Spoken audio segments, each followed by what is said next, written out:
estar ao vivo agora com o Azaf Alcântara, que vai conversar com o delegado que está cuidando desse caso. Azaf, é com você. Oi, Laí, mais uma vez, boa tarde para todo mundo. A gente volta aqui da delegacia. Dessa vez eu tô com o delegado Evandro Radaeli ao meu lado e Matheus Moraes Marques, os dois delegados que são responsáveis pela investigação desse caso. Um caso, mais uma vez a gente reforça aqui, um caso muito triste. Muito obrigado pela entrevista de vocês, boa tarde. O que chama a atenção, e o Laí tinha acabado de falar agora, do comportamento do Renê, doutor. A gente usou até 3 hipóteses aqui, eu queria que o senhor até me corrigisse se a gente tivesse errado. Ou que ele estava dissimulado, simulando mesmo, ele está ali muito simpático com os colegas, na empresa, ele depois passeia com os cachorros. Ou talvez que ele foi orientado, porque a gente vê ali com os cachorros, ele conversando ao telefone com alguém. Ou um comportamento frio, calculista, apático mesmo. Boa tarde mais uma vez. Boa tarde, Laí.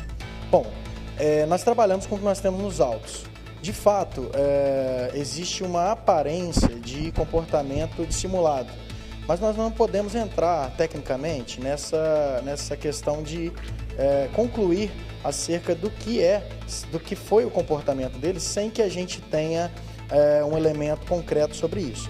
Para chegar a essa informação, nós temos o aparelho celular dele já com autorização judicial para extração de dados e análise posterior desses dados. Já revelou alguma coisa te interrompendo aqui, delegado? Não, ainda não conseguimos a extração do celular. É um procedimento que demora um pouquinho, porque a gente não tem a senha do aparelho, mas aí por meio de um programa nós vamos extrair esses dados do aparelho e, o que tudo indica, vamos chegar às informações onde vai ser possível apontar se havia ou não orientação ou se era simplesmente uma forma dissimulada dele tratar daquela situação. A gente falou também até da hipótese, e isso a gente mostra bem na audiência de custódia, quando ele fala, sou marido de delegado, ele cita isso muitas vezes, até durante a prisão, segundo relatos ali de quem estava na academia.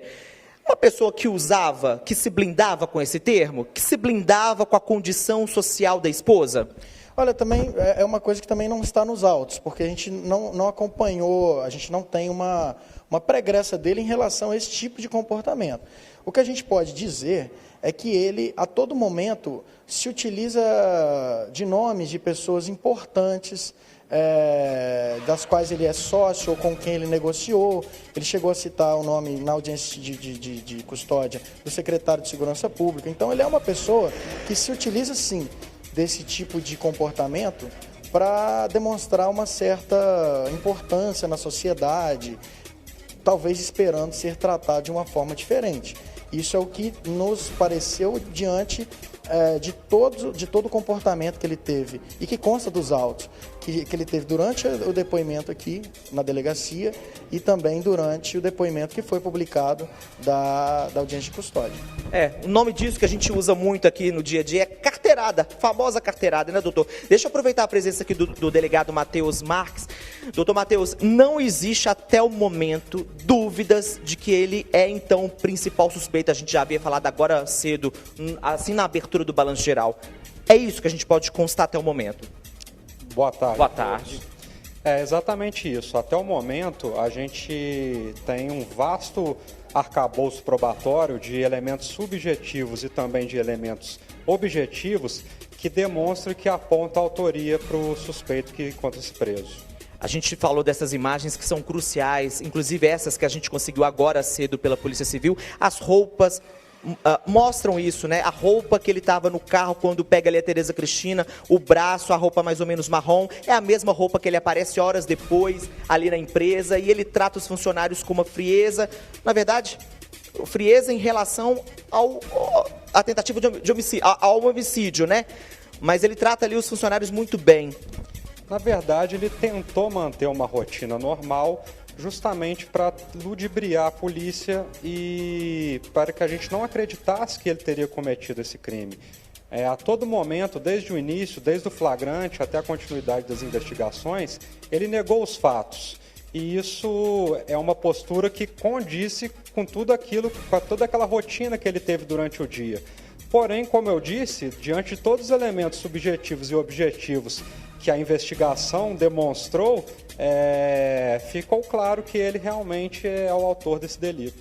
Outro ponto que chama muita atenção, doutor Matheus, é quando ele chega no apartamento por volta de 1h40 da tarde e a imagem mostra, ele pega a arma, esconde na mochila preta, pega o elevador e sobe. Isso é um fato importante. Exatamente, com certeza. Isso ajuda a desconstruir a tese dele de que ele foi trabalhar normal, depois voltou para casa, desceu com os cachorros e foi malhar na academia. Além das provas subjetivas, né, do reconhecimento pelas testemunhas, além do carro estar nas imagens, na rua dos fatos, esses elementos, tanto os laudos periciais quanto essas imagens, demonstram realmente que ele estava armado e que ele acabou de cometer o crime. A gente tem aí os fatos, as imagens, a gente tem também a audiência de custódia. Essas imagens que nós temos agora, exibindo de sábado para cá, principalmente na telinha da Record, já foram confrontadas? Já foram mostradas para ele? Porque eu estou perguntando isso porque em todo momento ele fala que não teve relação com o crime. Ele nega o crime. Exatamente. Nosso contato com ele foi por ocasião da lavratura do auto de prisão em flagrante. Em um momento oportuno, nós vamos ouvi-lo de novo, até porque é a sistemática estabelecida pelo Código de Processo Penal, que o último ato seria um interrogatório do suspeito. E aí, no momento oportuno, nós o confrontaríamos com todos esses elementos objetivos e subjetivos que apontam a autoria delituosa ao suspeito preso. Azar. É isso. Deixa eu voltar aqui com o doutor Evandro. Doutor Evandro, é o seguinte, nos últimos crimes, na verdade, de grande repercussão, Laí, você vai concordar comigo, nós sempre temos, não só em Minas, mas no país todo, mas nós sempre temos aquelas imagens que são cruciais, que é o momento da morte, que é o momento do tiro. Nesse caso do Laudemir, a gente não tem até o momento esse vídeo que mostra o momento exato do homicídio. A polícia já teve acesso a alguma imagem desse tipo que eu estou falando? Não, nesse caso, infelizmente, nós não conseguimos a imagem do disparo. Nós temos a imagem que já consta aí das publicações da vítima, no caso, após sofrer o disparo, né, já agonizando, já ali caindo ao chão, logo após o veículo passar. Isso para nós, em termos probatórios, é suficiente para demonstrar, além do arcabouço probatório, como disse o doutor Matheus, vasto que a gente tem, com essas imagens que a gente tem, embora não tenhamos a imagem do disparo, é possível apontá-lo como autor. É importante falar isso, que independente dessa imagem do momento crucial, né, tudo já leva a crer que o principal suspeito é o René. Ô, Laí, à disposição de vocês. Você quer fazer algum questionamento para os dois? Eu queria perguntar para os dois, primeiro, parabenizar pelo trabalho sério, ele foi rápido, foi ágil, de muita inteligência da Polícia Civil, como sempre. Eu queria perguntar aos senhores, com a experiência que os dois têm como delegados, o perfil desse que é o principal suspeito até o momento, e deverá ser, para a polícia não há mais dúvida, que é o René, é um perfil que os senhores descrevem como frio, cruel, dissimulado? Como é que os senhores descreveriam o perfil quando conversaram com ele pela primeira vez? Laí, ele realmente é muito dissimulado. A gente, como em todos os casos, a gente deu a ele a chance, né, de manter o silêncio, mas ele quis apresentar a versão dos fatos dele e relatou tudo aquilo que ele fez durante o dia e que de fato se encaixava com as imagens, né, que a gente obteve. E uma coisa que chamou a atenção foi a precisão dos horários. Ele afirma que saiu de casa às 8h05, chegou na empresa às 9h37. Ele é muito preciso com relação ao horário. Então isso até mesmo demonstrou uma vontade de simular os fatos. Até mesmo porque ele foi à empresa, ele foi à academia, ele foi passear com os cachorros, conforme ele relata. Ele simplesmente omite que passou pelo local do fato. Isso mostra aí como disse o doutor Matheus anteriormente também, ele mostra uma vontade uma intenção de ludibriar o nosso entendimento, né, as nossas convicções de acordo com as provas que nós escolhemos depois, e realmente parece um perfil de uma pessoa dissimulada. Por que ele passa ali pela região oeste? O que ele fala? Na verdade, ele estava no caminho normal do trabalho dele.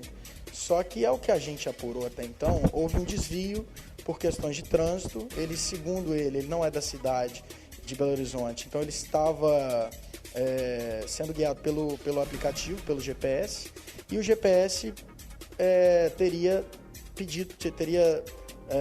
orientado que ele fizesse aquele desvio que é próximo à Avenida Tereza Cristina, que é por onde ele passava diariamente para ir para a empresa. Será que a quebra de sigilo telefônico também vai mostrar isso? Além da quebra de sigilo do aparelho telefônico, a gente solicitou à empresa BYD, que é a dona do veículo, né, que é a montadora do veículo em que ele estava, a gente pediu os dados de GPS e o ofício judicial foi expedido na quinta-feira e deram um prazo de 5 dias para que as empresas respondam, tanto a empresa do carro quanto a empresa que fornecia um chip, né, para o carro, que é a operadora Claro.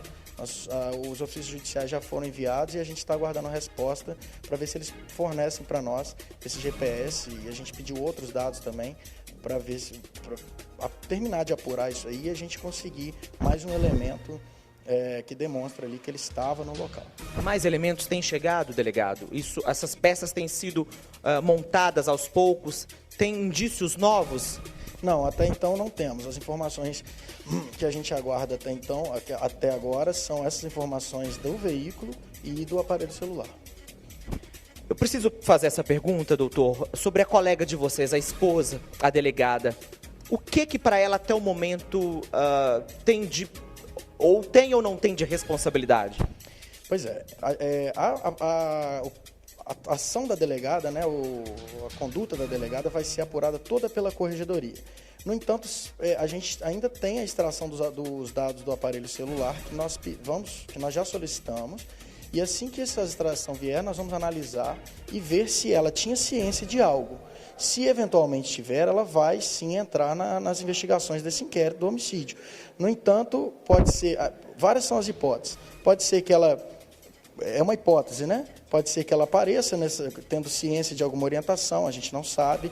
Pode ser que ela apareça tendo ciência desse porte da arma, e a questão da cautela da arma vai ser tratada pela corregedoria e eventualmente por nós também nesse inquérito. Então existem possibilidades. O que a gente tem de concreto é que até então não surgiu nada com relação à ciência dela, com relação a esse fato. Ele talvez teria ligado para ela depois daquela cena ali em que atira e Laudemir morre? Também vamos apurar se houve esse tipo de contato e o que eventualmente foi falado entre eles. Mas o que a gente sabe até então é que realmente não há indício nenhum da participação da delegada e da ciência dela. Ela se mostrou muito surpresa, ela foi muito colaborativa durante as investigações, forneceu acesso à casa dela, indicou onde estava a arma de fogo, forneceu informações do veículo que a gente solicitou. Então, até então, nada foi apurado com relação à prática dela, mas a conduta dela em relação a outras questões, cautela de arma, questões administrativas, serão investigadas pela corregedoria. Perfeito. Deixa eu chamar o Matheus aqui mais uma vez, o delegado Matheus. Qual que é a conduta a partir de agora? O inquérito ainda não foi finalizado, qual que é o período para ser concluído? Como é que é a investigação? Em que pé nós estamos e para onde vocês seguem a linha de investigação? Olha, nós estamos em fase final do inquérito, porque a maioria dos elementos de informação já foram colhidos, mas como o doutor Evandro disse, ainda faltam as informações referentes à extração do celular do suspeito, bem como a informação das empresas envolvidas. Mas, com tudo que a gente tem, a gente está trabalhando para finalizar esse inquérito no prazo legal, que é o prazo de 10 dias, justamente porque há elementos robustos ali acerca da autoria e da materialidade do crime. Qual que é a previsão para chegar a essas informações, esses dados da quebra de sigilo telefônico e também do carro? Vocês determinam um período para essas empresas fornecerem? Olha, como a gente fez uma representação ao Poder Judiciário, o próprio Poder Judiciário deferiu e encaminhou esses ofícios com a requisição desses dados para as empresas. Então pode ser a qualquer momento. Sim, o Poder Judiciário determinou um prazo de 5 dias e esse prazo, se eu não me engano, fim da manhã. Então, essas seriam as últimas diligências aí para a gente poder estar finalizando e remetendo o procedimento para a Justiça.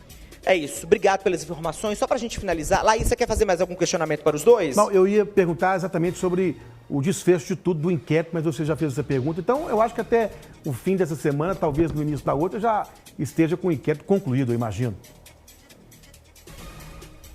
É isso. Eu ia só finalizar com uma pergunta aqui, que é o seguinte, pela experiência de vocês estão aqui na Delegacia de Homicídios, tem homicídio infelizmente todos os dias, mas esse é um caso que chama muita atenção e também pela comoção, né? um trabalho que é braçal, um gari que sai de madrugada de casa, vai lá, recolhe para deixar a nossa cidade limpa. Tem esse apego também, né, doutor? Isso também é levado em consideração? Na verdade, as investigações a gente trata independente das pessoas e da classe social em que elas estão envolvidas. É claro que o caso gera uma comoção porque era um trabalhador que estava exercendo a sua função de limpeza e também chama atenção pelos fatos, pelos atos, na verdade, seguintes à prática do crime por parte do investigado. Então, acredito que isso tudo chame muita atenção, né?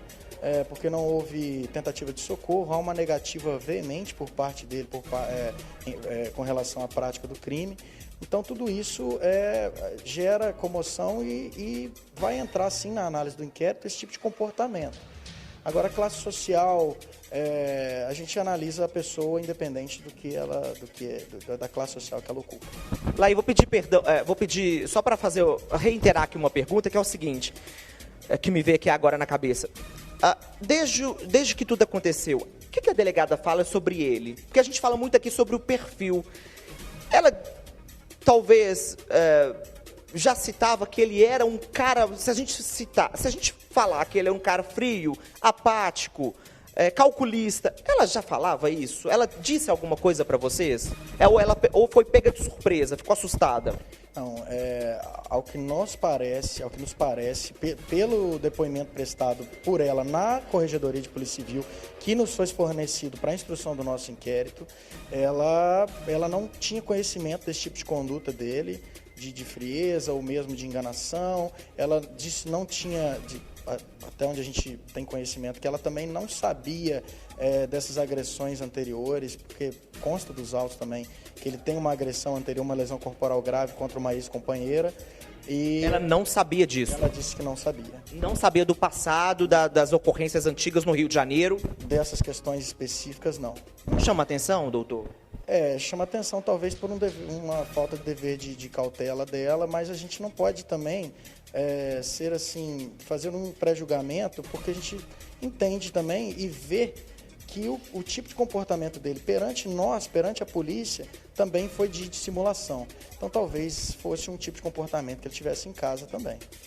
Perfeitamente. Muito obrigado, então, doutor Evandro Radaeli e delegado Matheus Moraes Marques, por esses detalhes que ajudam a gente a contar mais uma vez essa história aqui no Balanço Geral. Né, Laí? Eu volto com você.